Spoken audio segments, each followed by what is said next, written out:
اچھا، ان کے بعد ابھی حضور نے جو عالم اسلام کی دردناک حالت بیان فرمائی ہے، اس کا احساس بہت سے مسلمانوں کے دلوں میں ہے کہ واقعی یہ حالت نہایت ہی افسوسناک ہے، اور ان کے دل بھی کٹتے ہیں کہ اس کا کوئی نہ کوئی حل ہونا چاہیے، لیکن ان کو یہ سمجھ نہیں آتی اس کا کیا حل ہے، اور وہ جاننا چاہتے ہیں کہ ہمیں کوئی ایسا رستہ بھی بتایا جائے جس طرف ہم قدم بڑھائیں تو اللہ تعالی ہماری ان مشکلات کو حل فرما دے۔ اس کا، ان واقعات کا حل ہونا چاہیے، اس میں تو کوئی شک نہیں، لیکن اس حل کو معلوم کرنے کے لیے کس کی طرف رجوع کرنا چاہیے، پہلے اس جواب کو تو طے کریں۔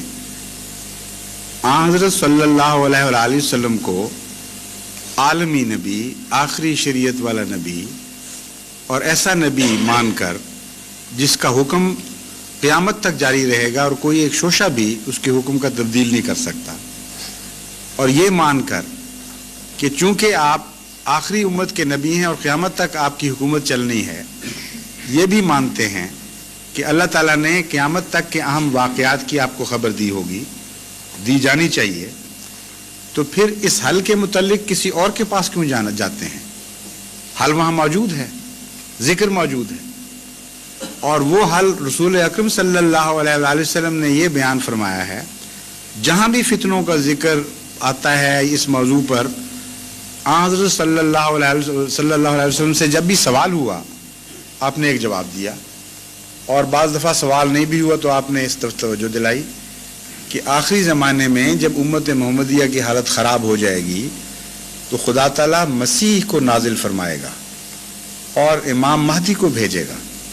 اور ان کے ساتھ اسلام کی نئی زندگی وابستہ ہے۔ اس حل کے سوا کوئی اور حل مجھے رسول اللہ صلی اللہ علیہ وسلم کی احادیث میں نظر نہیں آیا۔ ہر جگہ یہی فرمایا ہے کہ آخری دور میں جب مسلمانوں پر یہ باتیں گزر جائیں گی تو اس وقت آنے والے کا انتظار کرنا، اس کو تلاش کرنا، وہ آئے گا تو تم بچو گے، وہ نہیں آئے گا تو نہیں بچتے تم، اس کے ساتھ وابستہ ہو گئی ہے، اور صرف یہی حل ہے جس کو ماننے کے لیے آج عالم اسلام تیار نہیں، کہتے ہیں اور کوئی حل دکھا دو، جماعت بن جائے، کوئی مودودی جماعت ہو یا کوئی دوسری جماعت ہو، کوئی تنظیم بن جائے، کوئی ختم نبوت کی کانفرنس کی شکل بن جائے، وہ کہتے ہیں ان کے ساتھ لگنے سے اسلام زندہ ہو جائے گا، بس یہ کافی ہے۔ رسول اللہ صلی اللہ علیہ وسلم کو نہیں پتا تھا اس بات کا، ان کو نئی خبر ملی ہے۔ خدا تعالیٰ نے حضور اکرم صلی اللہ علیہ وسلم کو یہ کیوں نہ بتایا کہ جب امت کے حالات خراب ہوں گے تو علماء امت بچا لیں گے؟ بتانا چاہیے تھا۔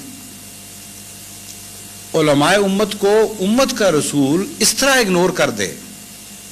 کہ اشارتاً بھی ان کی طرف نجات وابستہ نہ کرے، یہ واقعہ ہو ہی نہیں سکتا جب تک کہ کوئی ان کے متعلق ہولناک خبر خدا نے نہ دی ہو، اور وہ بھی موجود ہے۔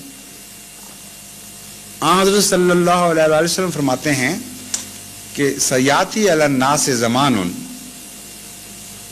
لا یبقى من الاسلام الا اسمہ ولا يبقى من القرآن الا رسمہ مساجدهم عامرۃ وہی خراب من الہدی وعلماؤہم شر من تحت ادیم السماء، کہ خدا کا رسول خدا سے خبر پا کے بتا رہا ہے، اس تفصیل کو جاننے کے باوجود کوئی آنکھیں بند کرے تو میں زبردستی تو اس کی آنکھوں میں روشنی داخل نہیں کر سکتا۔ آپ فرماتے ہیں ایسا زمانہ آنے والا ہے بدبختی سے انسانوں پر کہ لا یبقى من الاسلام الا اسمہ، کہ اسلام محض نام کا باقی رہ جائے گا، اس کے سوا اسلام کہیں نظر نہیں آئے گا۔ اس لیے وہ جو کہتے ہیں کہ اتنے سوال گزرنے کے بعد اسلام ترقی کر گیا ہے، وہ اس حدیث کی مخالف بات کر رہے ہیں۔ آخری زمانے میں پہلے تنزل ہونا ہے، اس کا ذکر ہے، بعد میں ترقی کے دور کا ذکر آتا ہے۔ لا یبقى من الاسلام الا اسمہ ولا یبقى من القرآن الا رسمہ، قرآن کریم بھی کتابت کے لیے باقی رہ جائے گا صرف۔ اب جو آج کل آپ پڑھتے ہیں نا اخباروں میں، فلاں زرعی رقم نے قرآن کریم اتنا خوبصورت لکھ دیا، چاندی سے لکھ دیا، سونے سے لکھ دیا، بکری پہ لکھ دیا، پتوں پہ لکھ دیا۔ قرآن کریم نے یہی، رسول اللہ صلی اللہ علیہ وسلم نے یہ پیشگوئی فرمائی تھی۔ کتنے سچے تھے ہمارے آقا،